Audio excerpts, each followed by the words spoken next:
Good morning students. तो हम आज स्टार्ट कर रहे हैं चैप्टर 2 के क्वेश्चन आंसर्स। चैप्टर 2 कौन सा है? क्या हमारे आसपास के पदार्थ शुद्ध हैं? तो हम इस चैप्टर के जो क्वेश्चन आंसर्स हैं, जो एक्सरसाइज के क्वेश्चन आंसर्स दिए हुए हैं आपको चैप्टर के एंड में, वो करेंगे। फर्स्ट क्वेश्चन क्या है? निम्नलिखित को पृथक करने के लिए आप किन विधियों को अपनाएंगे? आपको बहुत सी चीज़ें दी हुई हैं, इनको अलग अलग करना है। तो कौन कौन सी विधि आप अपनाएंगे वो आपको उत्तर में बताना है। फर्स्ट पार्ट है इसका, सोडियम क्लोराइड को जल के विलयन से पृथक करने में। सोडियम क्लोराइड क्या होता है? नमक। और इसको लिखते कैसे हो? NaCl। N capital, A small, C capital, L small. ठीक है, ये होता है सोडियम क्लोराइड और ये नमक होता है। तो नमक को पानी से अलग करने के लिए हम कौन सी विधि का इस्तेमाल करते हैं? वाष्पीकरण विधि। ठीक है, कौन सी विधि इस्तेमाल करेंगे हम? उत्तर में क्या लिखेंगे? वाष्पीकरण विधि। ठीक है, फिर सेकंड पार्ट है, अमोनियम क्लोराइड को सोडियम क्लोराइड तथा अमोनियम क्लोराइड के मिश्रण से पृथक करने में। आपके पास मिश्रण दिया हुआ है सोडियम क्लोराइड और अमोनियम क्लोराइड का, आपको उसमें से अमोनियम क्लोराइड को अलग करना है। वो आप कैसे करेंगे? हमने जब ये चैप्टर पढ़ा था तो हमने ये पढ़ा था उसमें कि अमोनियम क्लोराइड क्या होता है?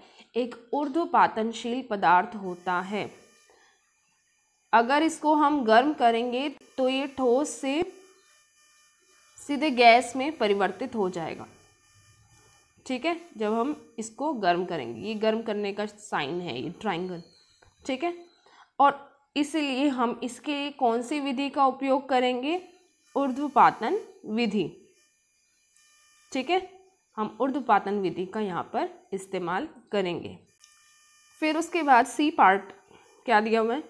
धातु के छोटे टुकड़े को कार के इंजन ऑयल से पृथक करने में। आपकी जो कार है उसके अगर इंजन ऑयल में धातु के छोटे टुकड़े पड़े हैं तो उनको कैसे अलग करेंगे? उसको तो हम छान कर अलग कर सकते हैं। ठीक है, छानना विधि।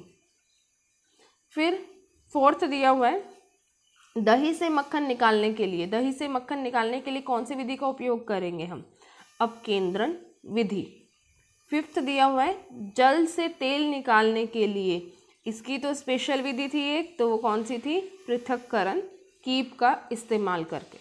ठीक है, फिर सिक्स्थ क्या दिया हुआ है? चाय से चाय की पत्तियों को पृथक करने में। ये तो आपको पता ही होगा, जब चाय बनाते हैं तो उसको क्या करते हैं हम? उससे पत्ती अलग करने के लिए क्या करते हैं? छानना विधि, उसको छानते हैं। ठीक है, फिर नेक्स्ट दिया हुआ है, बालू से लोहे की पिनों को पृथक करने में। बालू क्या होती है? मिट्टी होती है। तो मिट्टी से लोहे की पिनों को अलग करने में कौन सी विधि का हम इस्तेमाल करेंगे? चुंबकीय पृथक्करण विधि। ये याद रखनी है, शायद आपके चैप्टर की विधि में नहीं आई थी ये, पर ये ध्यान में रखनी है, चुंबकीय पृथक्करण विधि। इसमें क्या होता है? हमें पता है जो चुंबक है वो लोहे को चिपका लेता है अपने ऊपर, या फिर ऐसे कह सकते हो कि जो लोहा है वो चुंबक के ऊपर चिपक जाता है, लेकिन मिट्टी नहीं चिपकती। तो अगर हम किसी मैग्नेट को, किसी चुंबक को उसके पास लेके जाएंगे, उस मिश्रण के पास, तो जो लोहे की कणें हैं और जो भी पिने हैं वो उसके साथ चिपक जाएंगी। ठीक है, फिर नेक्स्ट है, भूसे से गेहूं के दानों को पृथक करने में। भूसा है, उसमें से गेहूं के दाने अलग करने हैं, तो कौन सी विधि का हम इस्तेमाल करेंगे?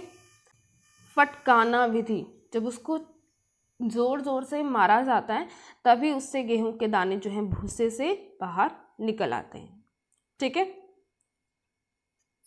फिर उसके बाद जो नेक्स्ट पार्ट है वो है, पानी में तैरते हुए महीन मिट्टी के कण को पानी से अलग करने के लिए। पानी से हम मिट्टी को कैसे अलग कर सकते हैं? पानी से मिट्टी के कणों को या तो हम भारण विधि या फिर अथवा इसको हम फिल्ट्रीकरण भी बोलते हैं। फिल्ट्रीकरण विधि द्वारा हम उनको अलग कर सकते हैं।